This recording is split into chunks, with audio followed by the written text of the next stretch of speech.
Hey, I'm James. I'm the founder of Optimal Recovery Club. Our goal is to provide world-class injury recovery guides available for everyone. And we're just about to release an ACL recovery guide soon. And these are some parts of the book which I'm releasing online for free. And today we'll be covering frequently asked questions for people recovering from an ACL reconstruction. So diving straight into it, first question you probably have is, when can I return to sport? Now, bad news is that the ACL, because it's within the knee and has a very poor blood supply, the graft will not be prepared and your knee won't be ready to return to sport until around the 9 to 12 month mark. If you've done quite a complex ACL injury with a lot of what's called concomitant or associated damage, like MCL tears, meniscal tears, quite a bad tear in general, you probably have a longer recovery time. But if you've just torn your ACL and you've been quite lucky, you might be able to push that down to sort of the 9 to 12 month mark. But generally 12 is a good guide, so keep that in mind. Again, the good news is that if you participate fully in your ACL reconstruction, you will be able to return to sport, and you will be able to return to competitive sport if that's still what you're interested in. Again, I couldn't return to sport on the world level, but I still managed to compete quite well by getting a podium in the Australian windsurfing national titles. So definitely sport is still available to you, and there's countless athletes who have gone from ACL reconstructions, even multiple ACL tears over time, and returned to really high level competitive sport, winning gold medals, etc. So it's definitely not off the cards. So you've got the bad news is the length of recovery, and the good news is there's definitely light at the end of the tunnel. So the next commonly asked question is, when can I return to work and when can I drive my vehicle? Again, in general, it's a 2 to 4 week period. If you drive an automatic car and the leg you use for the accelerator and brake is the leg you haven't injured, then you're in great shape. You can probably return to driving quite quickly. Whereas if you drive a manual car and the leg you use for the brake and the clutch, the heavier sort of use items, is your injured leg, then you might need a little bit longer to take. Again, these are general guides. It's really up to you if you've had a clean ACL tear or if you've had a more complex tear. That may take a little bit longer to recover. So now let's look at work. If you're an office worker or a student, generally you can get back into work or to study within 1 to 2 weeks. This is assuming that whilst you're at your workplace, you'll be able to elevate and ice your leg, because you will still be in some pain. But that option is generally available to you. And then you'll be able to return to working remotely after sort of the 3 or 4 day mark. Personally, I was returning to work around the 3 day mark remotely, and I was returning back into the workplace after about a week with my leg up and icing and some confused colleagues around me. If you're a machinery operator and you use your feet a lot to control pedals, etc., again, really dependent on your injury, but generally 3 to 6 weeks is a realistic time frame. And if you're a manual labourer, such as a carpet layer or a paver, or someone who's on their knees and kneeling a lot, you've got a very long period ahead. You've got about 8 to 12 weeks. And again, this is super dependent on your own individual circumstances, so you might find you can return faster or a much slower rate, but these are general guidelines. Regardless of returning to driving a car or returning to work, insurance is something you really need to be aware of. So your vehicle insurer and your workplace insurer will have different requirements legally to ensure that you're protected. You want to make sure that you return to driving your vehicle with the legal protection you need. And generally that's a doctor's certificate that proves that you're competent and able to drive. And that will be required to make sure you're covered. So definitely check that out. And the other thing to keep in mind is different policies at the workplace. So some construction sites, for example, won't allow crutches on site. So just make sure the questions are asked and you're aware of the different policies to make sure you're legally covered. The next question people have are, what are my options for treatment?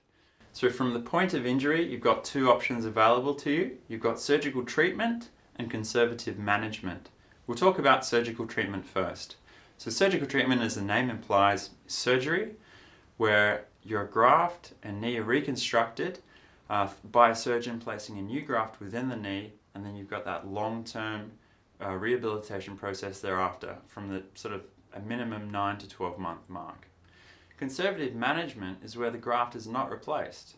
You continue with a fully torn ACL graft and use exercise therapy or exercise routines to re-strengthen the knee such that you're able to participate in activities that require that strength. So for example, basketball, rugby, soccer, these are sports you can participate in using conservative management, but you have to maintain a high level of conservative management essentially for the rest of your sporting career whilst you maintain a high level of sport. If you choose to reduce your participation in sport, you can reduce your conservative management therapy accordingly. But if you want to participate in sport, you need to maintain that dedication to your therapy. What you can do is try conservative management first and then go into surgical treatment if that's what you want to pursue. Surgical treatment, you've got both the ACL graft and the strengthened leg muscles around it to provide support, whereas conservative management, you only have the leg muscles available to you for support. So if you have a bad situation and your knee buckles, that potentially could damage other aspects of the knee as well. So traditionally, this has been more recommended to people who want a less active participation in sport. And if you're a more active person, surgical treatment has been what's recommended. The next question people ask a lot is, will I need crutches and a knee brace after surgery? Let's look at crutches first, and the answer is definitely yes, you will need crutches for a minimum 1 to 3 weeks. If you've had a quite involved ACL tear, you may need them for longer. What's important to keep in mind with crutches is that it's much better to stay on crutches as long as you need to maintain the correct gait, which is your walking technique essentially, rather than try and get off crutches as fast as possible, which is a really strong sort of mental incentive to feel like you're recovering, and have incorrect gait, which could then affect your recovery. So a good example of that is someone who races to avoid crutches and then is limping around. By limping, you're actually at risk for other further complications to do with your exercise rehabilitation. So keep the crutches as long as you need to make sure you're walking correctly, really upright with good heel and toe technique. In terms of braces, so this is really dependent on your injury and also your surgeon's preference. Generally, if there's other concomitant damage like MCL or meniscal tears, a knee brace is generally used. Whereas if you've just done your ACL tear, which is quite sort of limited to that, generally a knee brace isn't as encouraged, but it really depends on your surgeon again. So the final question we get asked a lot is, how often will I need to see my PT as part of my recovery journey? The answer is during the first 6 weeks, it's critical that you see your physiotherapist or PT once a week. And this is because that window of early rehabilitation is critical to encouraging knee flexion and extension targets. And if you've missed that window, you could have further complications. So make sure you see your PT once a week, or as a general guide, once a week for the first 6 weeks. From 6 to 12 weeks, you can reduce that frequency to about once a fortnight. And from 12 weeks onwards, you can reduce the frequency again to once every 2 to 3 weeks. And by this stage, your PT will be there primarily to provide you with support around your technique and making sure you're not getting into any bad habits during the rest of your recovery journey.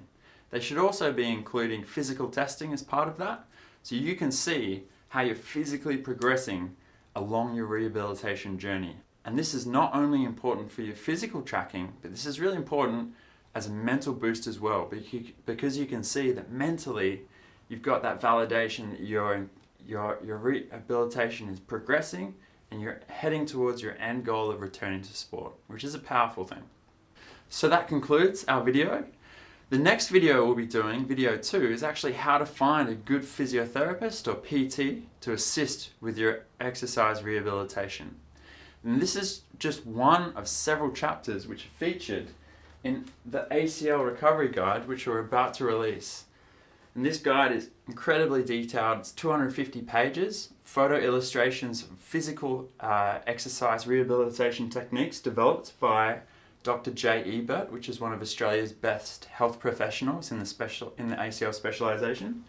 It also goes beyond that and includes a more holistic approach to your recovery by integrating mental strengthening techniques and a lot of sports psychology, as well as nutritional advice to make sure you're feeding your body with specialised nutrients it needs during this particularly special injury recovery stage. So it's something I'm really excited to release because I really wish I had access to that during my rehabilitation. And if you want more information on that or stay tuned, just go to optimalrecoveryclub.com. So I'll see you in the next video where we'll be discussing some top tips on how to find the perfect PT for your recovery. Until then, I hope you have an optimal recovery and I'll see you in the next video.